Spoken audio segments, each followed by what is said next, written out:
গোকুল গ্রামে তখন সকালের আলো ফুটেছে। উঠোনে উঠোনে দুধ আর মাখনের গন্ধ। ছোট্ট কৃষ্ণ, যাকে সবাই কানাই বলে ডাকে, চোখে মুখে দুষ্টু হাসি নিয়ে ঘুরে বেড়াচ্ছে। হঠাৎ তার চোখ পড়ল মাখনের হাঁড়ির দিকে। কানাই চুপি চুপি কাছে গিয়ে কোলে করে উঠে হাঁড়ির ঢাকনা খুলল। হাত ভরে মাখন তুলে মুখে দিতেই তার চোখ জ্বলে উঠল আনন্দে।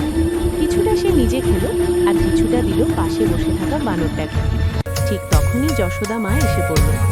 এই কানাই, আবার মাখন? কৃষ্ণ একটুও ভয় পেল না।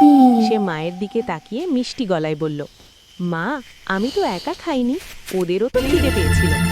যশোদা মা রাগ করার ভান করলেও হাসি চাপতে পারলেন না। তিনি কানাইকে কোলে তুলে নিলেন।